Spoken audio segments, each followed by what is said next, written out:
Goeiemôre julle. Johan van Tore saam met julle in die Bybel in 1 jaar. En vanoggend kyk ons na Eksodus 36. In hierdie hoofstuk kyk ons na hoe die bou van die tabernakel tot vervulling gekom het. En ek titel hierdie gedeelte is ek en jy gewillig en bereid. Wanneer ons hierdie lees, dan is dit asof ons maar net lees van hoe die kundige mense gevul met die wysheid van die Here dit uitvoer wat God in hulle harte bewerk het. Maar wanneer ons bietjie gaan stil staan, dan sien ons iets wat ons as heilige Christene kan leer en ook toepas in ons lewens. Ons leer in hierdie gedeelte die bou van die tabernakel, maar ook van die Israeliete se goedhartigheid. Hulle geskoolde vakmanskap wat natuurlik 'n boost gekry het met die Vader wat hulle gevul het met wysheid en ekstra kundigheid. En dan ook hulle gehoorsaamheid aan God se instruksies. Iets wat nie so baie gebeur het in hulle wandel deur die woestyn tot in die beloofde land nie. Ons sien heel eerstens die goedhartigheid van die Israeliete. In die eerste 3 verse lees ons van al die kunsvaardige mense wat nader geroep word en die offergawes ontvang wat Moses van die volk in hoofstuk 35 gevra het. Wat vir my uitstaan hier is die gewillige gewer. Want ek glo dat die volk besef het dat dit wat hulle gehad het in elk geval deur God aan hulle gegee was toe hulle uit Egipte land getrek het. En daarom het hulle met ywer gegee en nie uit dwang nie. Soveel so dat ons lees in vers 3 tot 7 dat die mense met kunsvaardighede wat na Moses toe gegaan het, aan Moses gesê het dat ons nou meer as genoeg het om klaar te maak. Want hulle het nadat daar genoeg gegee was, nog elke môre, dis na die volk, vrywillige offers gebring. Mag hierdie ons ook leer dat God 'n blymoedige gewer liefhet, wat gee uit liefde en met die wete dat dit wat ons het in elk geval net 'n genadegawe is, wat ons ontvang het van ons goeie hemelse Vader. Mag ons harte ook wees om nie net te gee wanneer ons dink ons sy stem hoor nie, maar dat ons sal gee totdat ons sy stem hoor om te sê dit is nou genoeg.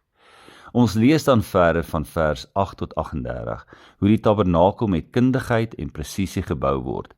En in hierdie leer ons dat wanneer ons vir die koninkryk werk doen, of dit nou in die kerk is, by die huis of werk, of selfs in die sendingsveld, dat aandag aan detail ook 'n vorm van aanbidding is, en wel goeie vrug is wat ons as kinders van die Here uitleef. Mooi voorbeeld sal wees om nie net die nagmaal broodjies oop te breek en dit in 'n bak te gooi nie. Wat van om dit mooi te pak, of vars brood te bak en elke keer dit voor die mense neer te sit. God maak elkeen van ons kundig en kunstig. En dit is nie net gemeet in wat jy kan teken of wat se instrumente jy kan speel nie. Jy kan selfs kunstig wees in hoe jy met mense werk rondom jou. Hierdie hoofstuk herinner my net weer aan die belangrikheid van 'n paar Christelike beginsels. Gehoorsaamheid in dit waarvoor God elkeen van ons geroep het. Ons moet vinnig reageer om instruksies wat ons ontvang van die Here uit te voer. Moenie dit uitstel nie. En as jy nog nie weet waarvoor God jou geroep het nie, begin om te dien, en God sal jou laat groei. Tweedens, gebruik die gawes en talente wat God vir jou gegee het. Die Israeliete het onmiddellik almal begin saamwerk om hierdie taak klaar te maak.